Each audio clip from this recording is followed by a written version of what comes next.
Hello everybody, my name is Mario5514 and welcome back to another Splatoon Talk video. In this video, we're going to be looking back at some of the previous updates in Splatoon 2's history. The game may be empty today, but we're going to be looking back to see what changes Nintendo was making to the game in that era. And if you end up enjoying the video, hit the like button, and if you end up liking the video, consider subscribing, and let's get started as we jump into version 4.0, which dropped on September 14th, 2018.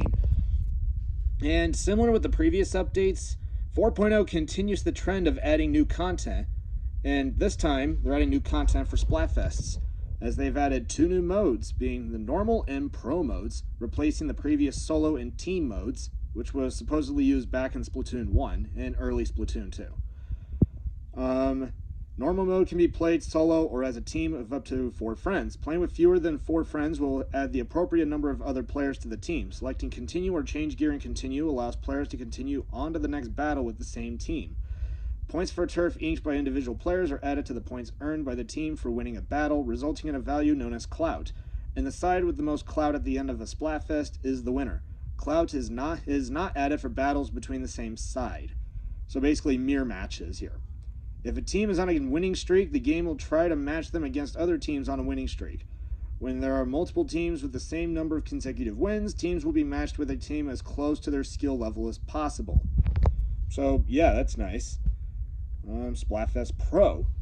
Pro mode is similar to the previous available solo mode. Players battle solo, increase their Splatfest power by winning, and are matched against other players with a similar Splatfest power. A Splatfest Top 100 list continues to be made available on Splatnet 2, ranking players with the highest Splatfest power. Players receive cloud equal to the opposing team's approximate Splatfest power. The side with the most cloud when the Splatfest concludes wins. Cloud is not added for battles between the same sides, similar to what we saw with normal mode. So, mirror matches. Other changes worth mentioning. The final Splatfest results are decided based on 3 factors: votes, cloud from normal mode players, and cloud from pro mode players. 10x battles and 100x battles will now occur randomly, earning players on the winning team boost of cloud for their side. They occur for both normal and pro divisions. When a friend wins a 10x battle, or if anyone wins a 100x battle, that information will be displayed on the lobby screen or the signboard in Inkopolis Square. The amount of Splatfest power does not increase in these battles. Continuing to earn experience even after a Splatfest T is at max level will earn players a random ability chunk each time they pass a certain point threshold. So yeah, that's a nice change. I think that last one right there is a quality of life change. Kind of think of it, the normal and pro modes that were added in this update, those may be carried over to Splatoon 3. And yeah, I think that's a very good change here, changing the Splatfest system here. Given the fact that Splatfests were at their peak in Splatoon 1 and Splatoon 2 before they decided to do that tricolor event in Splatoon 3, it wasn't really my jam. On top of the new content of adding new changes to the Splatfest, we were also given, we were given 3rd kits. This is from the Kensa Collection. This is Volume 1. So, first 4 weapons that were added for the Kensa Collection were the Kensa Splat Charger and Splatter Scope with Sprinkler and Baller, Kensa Splatter Shot with Suction Bomb and Tent Missiles, Kensa Splat Roller with Splat Bomb and Bubble Blower, and the Kensa Splat Dualies with Suction Bomb and Baller. So yeah, these are some decent kits to work with here. I mean, the Kensa Dualies were the biggest addition, which everyone loved. The Kensa Splatter Shot will be infamous later, which I'll talk about in the future. More on that later. And of course, we have one new track added that will be played during Salmon Run. Frantic Aspect, which will be played during wildcard rotations. So yeah, that's a nice change. And we could just jump into the patch notes. And honestly, there's not that much to go off of here, so this could be quick. 52. Extended distance in which max damage can be dealt by roughly 14% without changing firing distance. So remember that buff 52 was given back in 1.4, where it was given 6% more range without affecting which it will deal 50 plus damage, more than 50 damage. Yeah, this is basically a follow-up to that buff from 1.4. So this is basically only adjusting the damage fall-off numbers. So the time it takes for the bullets to start losing damage will be extended from 6 frames to 11 frames, and the time it takes for bullets to reach minimum damage have been extended from 22 frames to 27 frames. Not sure if this was necessary for 52, though there's more buffs to 52 later down the line. More on that later. 96. Increase the radius of area inked where a shot lands by roughly 20%. So this is basically a paint buff. So the nearing droplet radius was increased from 20 units to 24 units, and the faring droplet radius was increased from 17.5 units to 21 units. This by far was one of the biggest buffs 96 has been given since 3.0, where it was given better accuracy. I do think 96 could see a little more use, specifically V96 as an armor support, though H3D is still in the spotlight, so 96 is still on the sidelines, but could be used as a niche weapon. Could be. Last up on the buffs is Luna Blaster. Increase the walking speed when not shooting and the speed of movement in squid form to be like that of Splooshmatic or the Splattershot Jr. So what that means is that Luna Blaster was made lightweight, so that's nice. And we also go to our nerfs here. First up is a relevant nerf here, and that's to Slosher. Reduce max damage when hitting a target with the base of the ink from 70 to 50. So yeah, basically the damage on the tail end of the ink when you perform a slosh, the tail end of the ink will only deal 50 damage instead of 70. And at this time, prior to the buff Slosher was given in 3.1 in Splatoon 3, Slosher's damage fall off was just terrible. The fall off could be like a 3-shot or maybe even a 4-shot in rare occasions. So this was just like not very good for Slosher. In terms of the damage fall off, it was bad. But I mean, if you're just on the ground and you hit someone with the base of the ink or the tail end of the slosh, then it's like no big deal. So yeah, this was kind of a relevant nerf, but it's there, I guess. Whatever. Blob got one of the biggest nerfs. He got 4 nerfs in a row. Its ink consumption was increased by 14%, going from 7% to 8%. It'll deal 17% less damage to the Rainmaker shield, 20% more damage to opponents' umbrellas, canopies, and 20% less damage to Splash Wall. So Blob had like this niche in Rainmaker, and this update basically just destroyed it. So Blob kind of went by the wayside here. And last up are 2 Splat Dualies. Increased ink consumption for a dodge roll. So its ink consumption on a dodge roll was originally 6%. This increased it to 9%. This made Ink Saver main more of a necessity, or made it more of a component to try to mitigate this change. And yeah, it did make it as like, yeah, you have to run it. Otherwise, you're going to get mowed over. I mean, this was kind of a relevant nerf, but I don't think this was really needed. Anyway, onto the sub-weapons. Ink Mine. When 2 ink mines are placed in a stage and then a third is placed, the first ink mine explodes rather than simply disappearing. So basically they got rid of what ink mine originally had in Splatoon 1, where you would place down, like, when you place down one ink mine but then you place down another, it would just disappear. That's no longer the case here. And ink mine explosions now deal 45 damage to a player at extremely close range and deal 35 damage in all other instances. So now it has 2 separate hitboxes instead of 3. So that's nice. So Ink Mine has more usage here. So that's nice. And for our specials, only 2 of them. Inkjet. Reduced active time by half a second. So originally it lasted only 8 seconds. This reduced it down to 7.5. Yeah, I mean, this was kind of a relevant nerf. I mean, you don't want Inkjet players to just... you just don't want these players to ruin the moment. You don't want these weapons to just stand there just... pushing your opponent's back. You don't want this special to be doing that. So they kind of reduced it to where it gets 1 less shot. So that's nice. And Stingray also got another slap on the wrist nerf. Now blocked not only by the opponent's spawn point barrier, but also by the barrier of user's spawn point as well. So this was like more of a nerf to try to make Stingray more bearable, but the special is still broken. Hence the reason why they gave Stingray the most infamous nickname. They nicknamed it the Death Laser. Yeah, the thing was an absolute monster. Like, this thing terrorized the game. In fact, it was so broken that Nintendo themselves regretted making it. Yeah. And ProChar did make a video talking about that. It's kind of nerve-wracking there. And points for special changes, pretty decent sized list, but nothing too negative or nothing that's like, or whatever. So, Rapid Blaster will get Splat Bomb Launcher at 200. Neo Splash will get Suction Bomb Launcher at 210. Both Fire Fin Chargers will get Suction Bomb Launcher at 200. Explosion will get Bubble Blower at 200. CDS will get Ink Storm at 210. And Tent Umbrella will get Bubble Blower at 180. So points for special changes, pretty good. So yeah, no complaints there. And in fact, when 4.0 came out, a lot of people thought that this was, when 4.0 came out, it was almost similar to that of version 3.2. You could technically argue 4.0 is part of the Golden Age, but a lot of people will say that this is a step down. So, yeah, you could technically say that 4.0 is part of the Golden Age, but it's not part of the Golden Age. The Golden Age lasted from 3.0 to 3.2, and 4.0 is when, yeah, chaos will start to happen, which we'll get to in a bit. We also have some stage reworks here for Starfish Main Stage, Snapper Canal, and Piranha Pit. Usually, most likely just for Rainmaker and Clan Blitz, and for Starfish Main Stage, it's for all modes.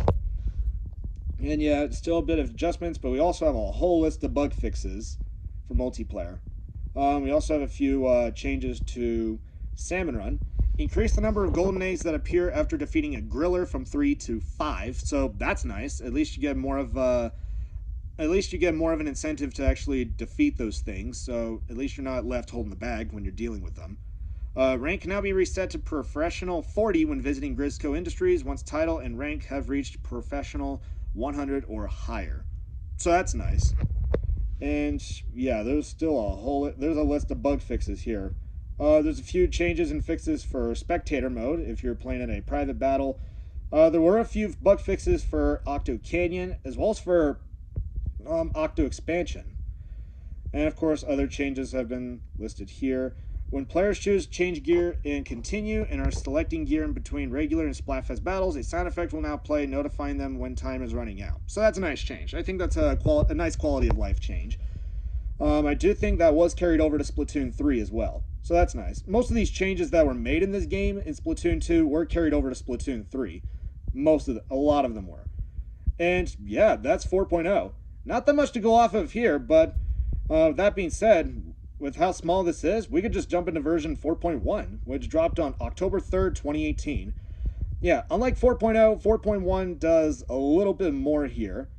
And yeah, we have Volume 2 of the Kensa Collections, including 4 new options, being the Kensa Splattershot Pro with Splat Bomb and Booyah Bomb, the Kensa Luna Blaster with Fizzy Bomb and Inkstorm, Kensa Dynamo Roller with Sprinkler and Booyah Bomb, and the Kensa Sloshing Machine with Fizzy Bomb and Splashdown. Yeah, speaking of Fizzy Bomb, this was the new sub added to the game, and we also have Booyah Bomb, which was added to this game as well. Ultra Stamp was technically considered to be released here, but it wasn't until the next update that Ultra Stamp was released. But Booyah Bomb did come out in this update, and of course, 4 new songs will be added in multiplayer battles. 2 of them from Despair, and 2 of them from Sashi Mori. So that's nice.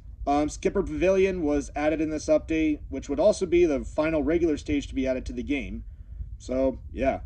On top of that, version 4.1 added Splatoween Splatfest data. New Inkopolis Square decorations, graffiti, gear, and a start screen sound effect were added for the event. All of this content added to the game was naturally not available to players until the in-game announcement of the event, when decorations started to be added and the gear was made available by means of a Nintendo Switch News article. So yeah, that's nice. And yeah, most of that is carried over to Splatoon 3. Nintendo does do that through their Nintendo News article on the Switch, and even for the Switch too. And we could just jump into the patch notes. And unlike 4.0, 4.1 did a little bit more here. Sploosh, Splattershot Jr., and Aerospray got a mutual buff. When shots hit, their ink splatter will now extend further forward than it did previously. So yeah, instead of just so the paint radius will be slightly stretched a little thinner, so you definitely notice that little bit of spray droplets away from than the normal spray droplet that you see, the big paint drop. You'll see a bit of spray droplets in the front of it. So that's what they're doing there. They're adding that to make it as like, hey, it's stretched a little bit. Splattershot Pro. Ink now more likely to land around players' feet when firing. Made the ink splatter that lands closest to the player when firing more likely to land closer to the player than it did previously. So it's able to paint near your feet or closest to you more effectively. So that's a nice change. So Splattershot Pro is getting some notice. It's getting some attention here, since the last buffs that Splattershot Pro was given was back in 1.4. Yeah, 1.4, a year ago.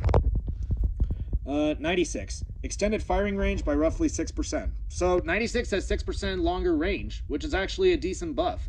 On top of that, it was also given better RNG to compensate for it. So its jump RNG was reduced from 12 degrees to 11.3511 degrees, and its ground RNG was reduced from 4.6 to 4.3.4.5 degrees. 4.34545 degrees. It's just a long number for its ground RNG. And on top of that, even though it's not included here, but it was also given a paint buff, the number of spray droplets produced was also increased slightly. So its droplet rate went from 3 to 3.4. So 96 got a 2-for-1 in this update, so that's very substantial. So it's able to paint better, and it has 6% longer range. I think V96 will see a little more use. I think 96 Deku will have a bit of a niche case, though. I mean, Splashdown is the worst special right now. And I mean, it's the worst special in the game. So I mean, this is a nice change, though. We'll take it. Dynamo Roller will also get its last buff in this game. Will now also ink turf closer to the player in addition to previous ink coverage when performing a horizontal flick. So the horizontal flick is able to paint closer to you more effectively. So that's nice. And this was unfortunately the last buff Dynamo Roller will be given in Splatoon 2. And yeah, there's more for this weapon in Splatoon 3. So out of all the changes Dynamo Roller was given in this game, it went from being like the worst weapon in the game to like a solid mid-tier weapon. And it did have a niche case, specifically Kensa Dynamo being the #1 winner, given that it had one of the best specials in the game, or one of the specials on the healthier side, being Booyah Bomb, which was added in this update. Flings a Roller, extended range in which a horizontal swing will deal 100 or more damage by 5%. Given the fact that its horizontal flick is very inconsistent, this is a very decent buff for it. I do think its horizontal flick could use a little more, though 9 out of 10 times you're using Flings a Roller, you're using the vertical flick more than the horizontal, but it's still a good change. We'll take it. Gootuber, increased firing range of a minimally charged shot by roughly 27%. Accordingly, firing range of other non-fully charged shots have also been increased slightly, so to compensate for this buff. So Gootuber's getting some decent buffs, but I do think it needs more than that. But we'll take it still. It's fine. Mini Splatling, ink splatter from fired shots now hits with a wider vertical spread than it did previously. So I'm willing to bet that this is now it now hits it paints wider. The paint is wider, so meaning it's a paint buff, or it paints better. So that's a nice buff. On top of that next up is Nautilus. Increased velocity of fired shots by roughly 133% while making no change to firing range. So Nautilus got the fastest fire rate buff in the Splatoon series. Yeah, we thought that Splattershot Pro would get the fastest. No, Nautilus got the biggest one. So, yeah, not to mention this weapon also has, like, people call it as, like, hit scan bullets. Yeah, this update is basically making it like that. So, yeah, that's a good change. And last up is Undercover Umbrella. While damage from a single shot remains at 40, the damage from Properial Ink Splatter has been increased from 10 to 12. So, doesn't change the fact that Undercover still sucks, though it's a decent-sized buff. We'll take it. At least it's better than nothing. Doesn't change the fact that Undercover is still the worst weapon in the game, with Clash Blaster. Sub-weapons. Splash Wall. Decrease the time between using the Splash Wall and when ink recovery begins by roughly 15/60ths of a second. So, its ink recovery delay is now 15 frames faster, on top of what it was given back in between 3.0 and 3.2. So this is a very decent buff for Splash Wall. We could see a little bit more with like 96 Deco, Flings a Roller, or any weapon with Splash Wall is going to be more effective. So this is a nice buff. We'll take it. Special weapons. Tent missiles. Shorten time between firing each missile. So basically the firing interval between when missiles are firing, the time between the firing of each missile that comes out when you fire is now faster. So this is a very solid buff for missiles. Not to mention it's also an indirect buff for Kensa Splatter Shot, Splat Dualies, or any weapon with tent missiles. Splashdown. Decreased reduction of special gauge if the user is splatted in the time between activating the special, but before landing with it from 50% to 25%. So instead of losing half of your special gauge, you only lose a quarter of it. And increased damage dealt by the splashdown of bubbles fired by the bubble blower, ensuring that they will be destroyed if struck by it. And decrease the points required for using the splashdown special in several of the weapon sets that it included. Yeah, I mean, Nintendo's really trying to salvage the special, but it's already too far gone after what happened in 3.0. And yeah, points for special changes, there's a whole list of them.